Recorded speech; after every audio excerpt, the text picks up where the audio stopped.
If someone had told me a year ago that my brother's wife would be the reason I stopped trusting people, I would have laughed. Actually laughed, loud, hard, and from the gut. Because Anna? Sweet, soft-spoken, always hugging people and bringing extra brownies to family dinners? She was the last person I ever expected to pull something like this. But life has a funny way of testing your blind spots. My name's Matt, 36 years old, born and raised in Pittsburgh. I work construction, long hours, dirt under my nails, and I sleep like the dead because of it. My younger brother, Chris, is a high school guidance counselor. Kind-hearted, always saw the good in people. He married Anna 5 years ago. At first, I thought they were perfect together, same values, same sense of humor, both of them always making other people feel like they mattered. About 6 months ago, though, something started to feel off. It started small. Anna would text me random things, nothing too weird at first.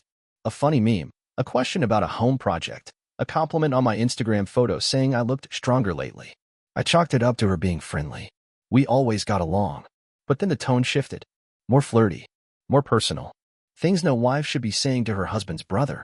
One day, she told me, completely casual, that it's totally normal to feel attracted to family by marriage, and that, in some cultures, it's even encouraged. I just remember sitting there in my truck after she said it, staring at the dashboard, feeling like I'd just been shoved into someone else's nightmare. That was the moment the flicker of suspicion turned into a steady flame. And I knew I couldn't let it burn unchecked. I tried brushing it off at first. Told myself I was reading too much into it, that Anna was just lonely or bored, that maybe she was just being friendly in a way that came across weird. I didn't want to believe anything worse. Especially not about someone so tangled into my family. But she made it impossible to ignore. About a week after that first comment, Chris invited me over to help fix a leaky pipe in their basement. I showed up with my toolbox, expecting a normal Saturday of brotherly bonding over bad plumbing. Chris had to run to the store for parts, leaving me and Anna alone. She didn't waste a second. 1 minute I'm under the sink tightening a valve, the next she's standing way too close, making these offhand comments about how hands are the most attractive part of a man, and how it's good to know she has options if things with Chris ever got boring. Then, and this still makes my skin crawl, she leaned down, real close, and told me it could be our little secret. That these things were natural between people who really understood each other. I didn't even finish the repair. I grabbed my tools, muttered some excuse, and got the hell out of there like my life depended on it. Because honestly, it felt like it did. I spent the next 2 days trying to pretend it hadn't happened. Trying to go to work, lift weights, even watch a game with some guys from the crew. But it was like Anna's words were tattooed inside my skull. Every time I closed my eyes, I could still hear her voice, that smug, breathy tone like she already knew I wouldn't say anything. And for a minute, I almost didn't. I almost convinced myself to just avoid their house, make excuses, stay busy, and hope it would blow over. But then Anna texted me. It wasn't just a "hey, thanks again for your help" kind of text. No, it was a photo. A photo of herself, in a tight little dress I definitely didn't need to be seeing, captioned, "Miss you already." It hit me like a bucket of cold water. That was it.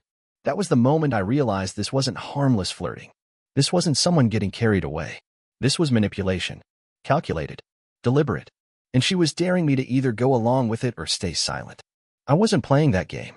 The next day, I asked Chris to meet me at a bar in Shadyside, a little dive we used to go to back when we were broke college kids sneaking in dollar drafts.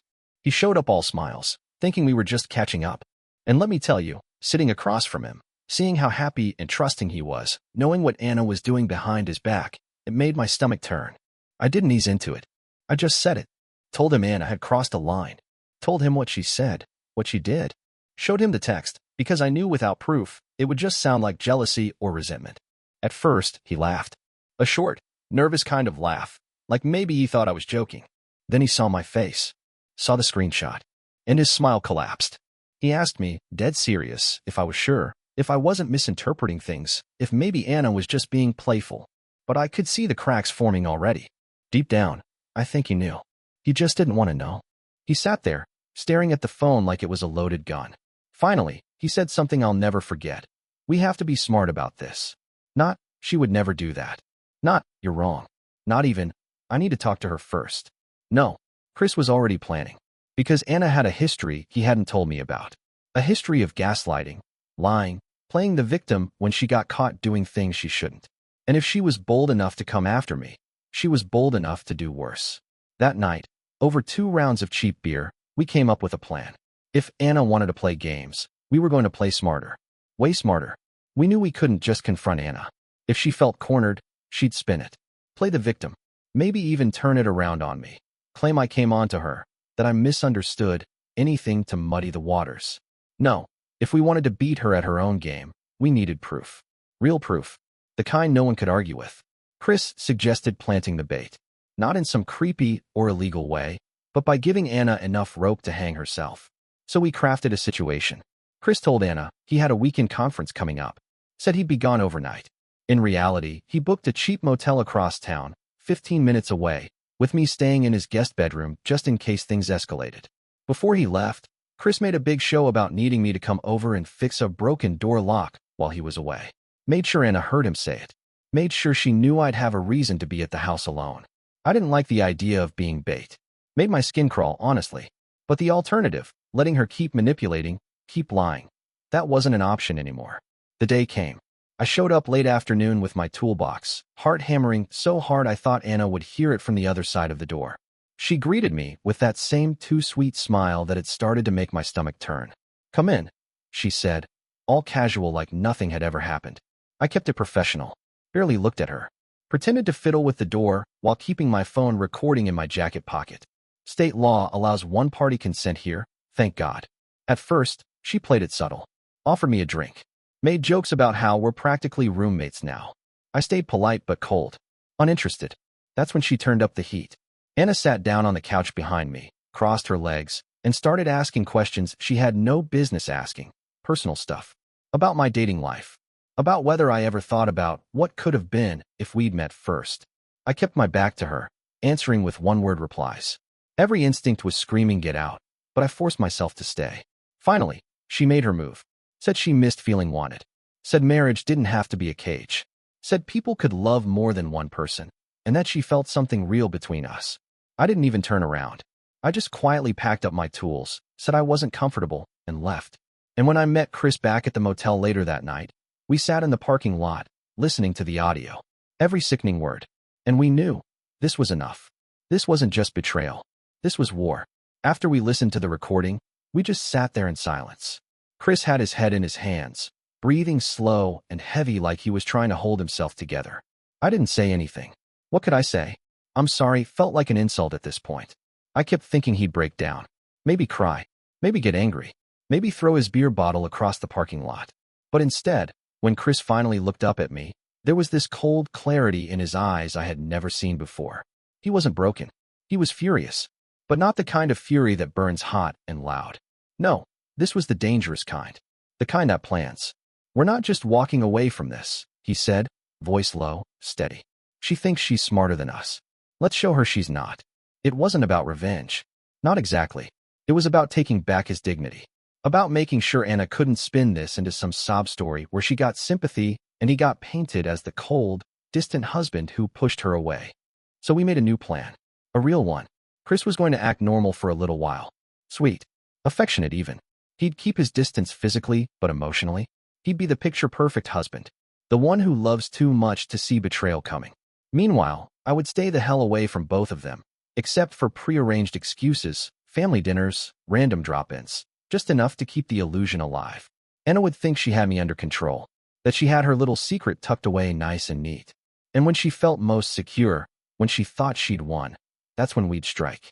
Chris even took it a step further. He started casually suggesting couples therapy, phrasing it like it was just to keep our marriage strong. Anna, of course, brushed it off. Lied, said everything was perfect. Which was exactly what he wanted. More proof that she had no intention of fixing anything. Meanwhile, Chris quietly started locking down the finances. Separate accounts. Pulling important documents. Taking inventory of everything he owned before Anna could get any ideas. He even changed the locks on his office at home. The one place she didn't have easy access to. Every move was strategic. Every conversation calculated. Watching him transform was unsettling, honestly.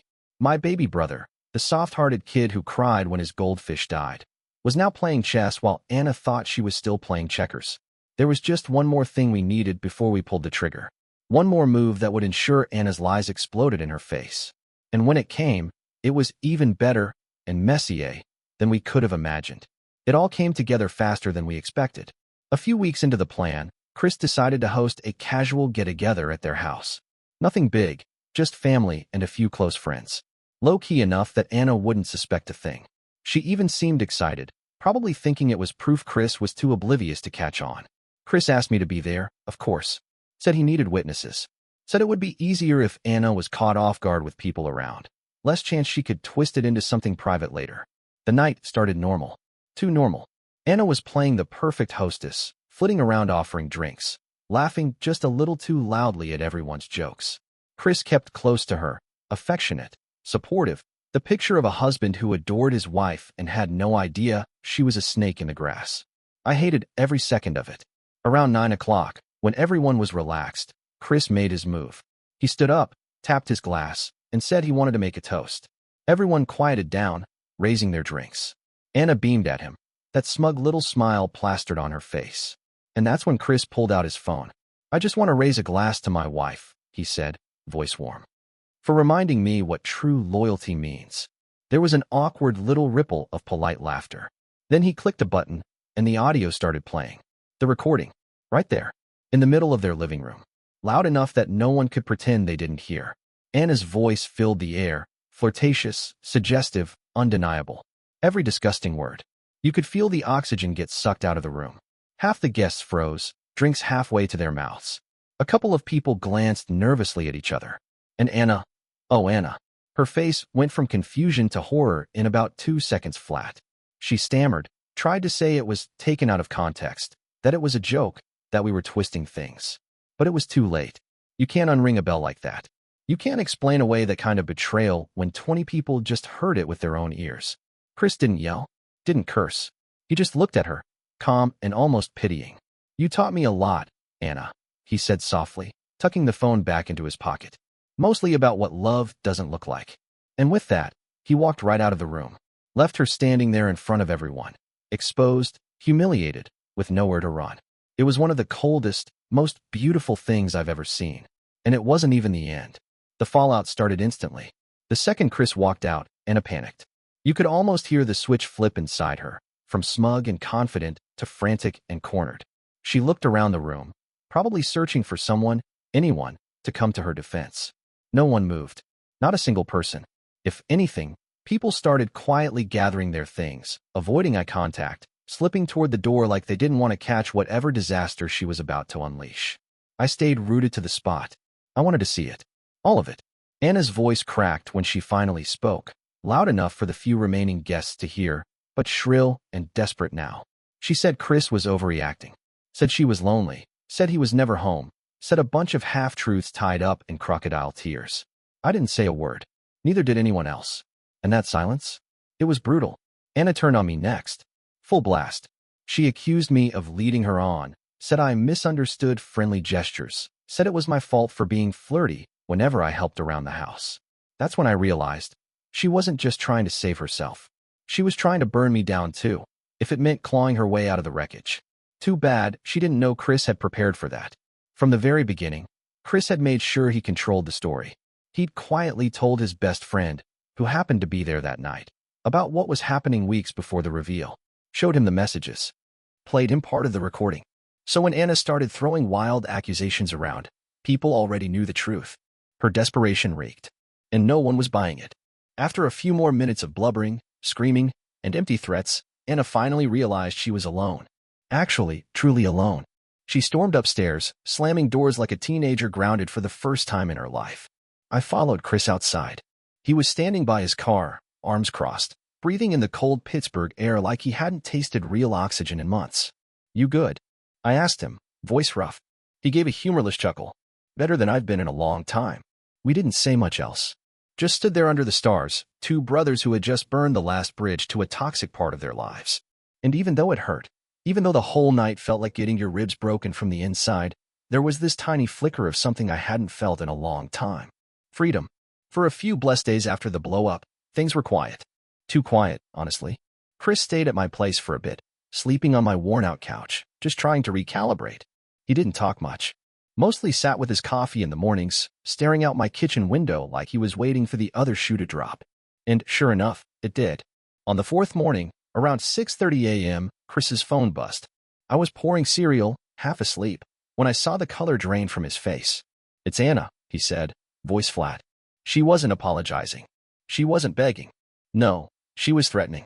Apparently, she'd realized that public humiliation wasn't just personally embarrassing, it was socially lethal. Half her friends had stopped answering her calls. Word was spreading through their church group. Even her own sister refused to take sides. So Anna did what cowards do when the walls start closing in. She lashed out. She threatened to accuse Chris of emotional abuse. Said she would tell everyone that he controlled her, isolated her, made her feel unsafe. She even hinted that if Chris didn't cooperate, meaning if he didn't agree to a generous divorce settlement and keep things quiet, she might escalate it to police reports. It was a nuclear bluff, but a dangerous one. For a second, Chris just sat there, the phone buzzing again with another message, more threats, more demands. I could see it, that flicker of old fear, the part of him that had spent years trying to keep the peace no matter the cost. But then he looked at me, and for the first time, I saw it, not sadness, not fear. Resolve. "I'm done letting her write the story," he said. Chris didn't reply to her texts. Didn't call. Instead, he showered, shaved, put on a button-down shirt like he was going to a job interview, and left. 2 hours later, he texted me one word. Filed. He'd gone straight to a lawyer. Filed for divorce first. Filed with everything, the recordings, the texts, witness statements from the party. He didn't just defend himself. He attacked, laid out her pattern of manipulation, her threats, her attempt to blackmail him into silence. The best part? Anna had no idea yet. She still thought she held all the cards. She still thought she could bully him into giving her whatever she wanted. But the paperwork was already moving. The machine was already turning. And when it hit her, it would hit like a freight train. Chris wasn't her puppet anymore. He was the wrecking ball coming straight through her house of lies.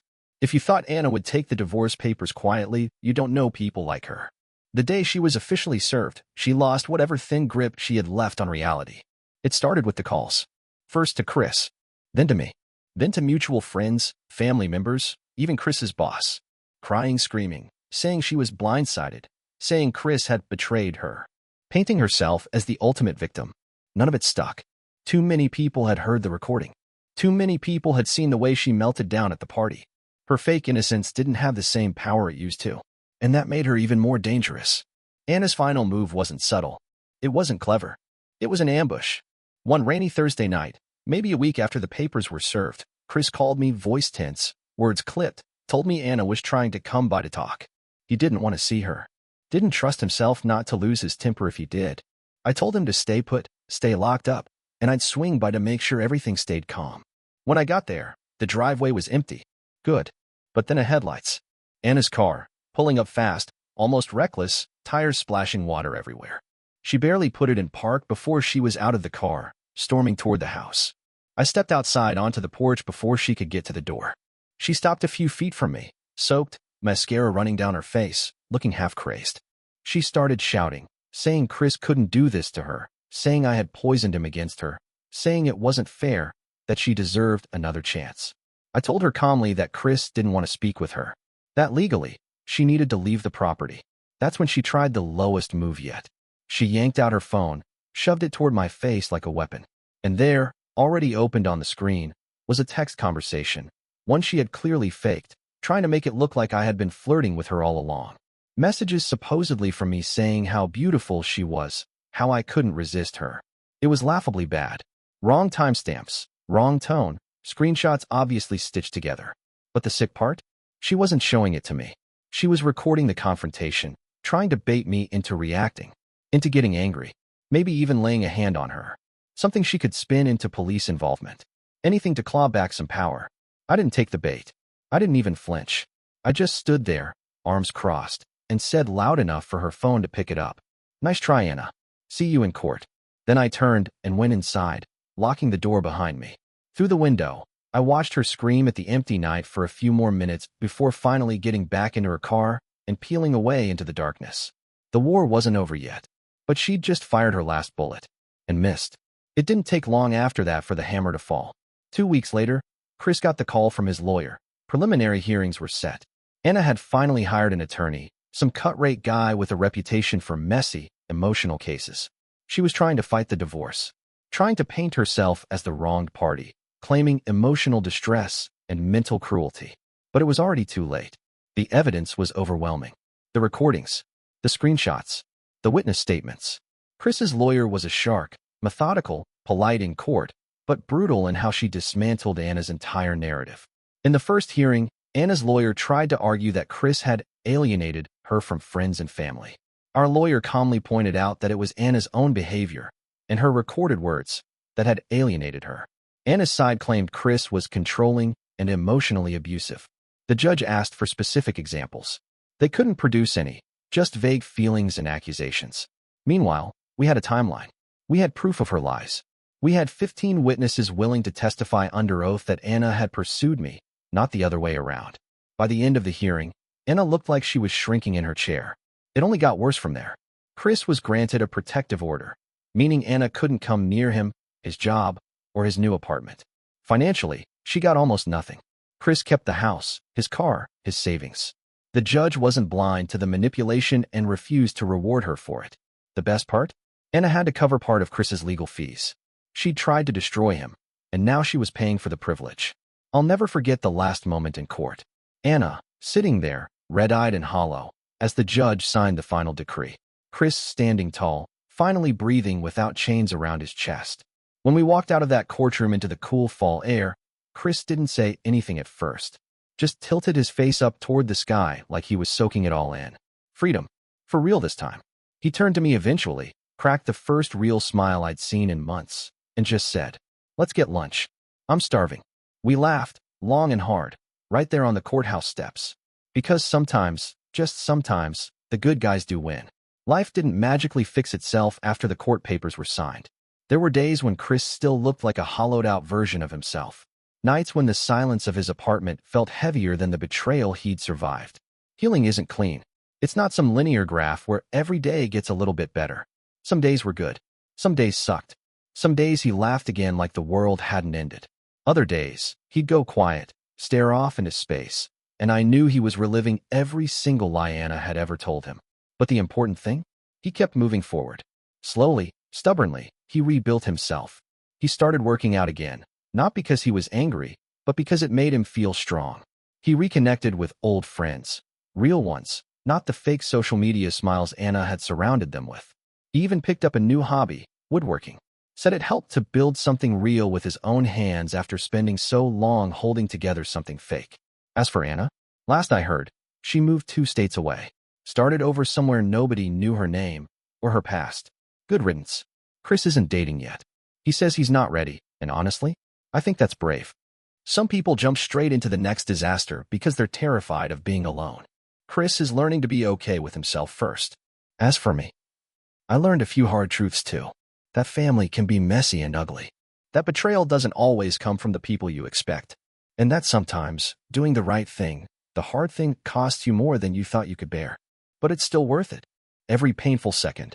Because at the end of it all, when the smoke cleared, I didn't just get my brother back. I got to see him become a man who knows his worth and demands better for himself. And honestly, there's no revenge sweeter than that.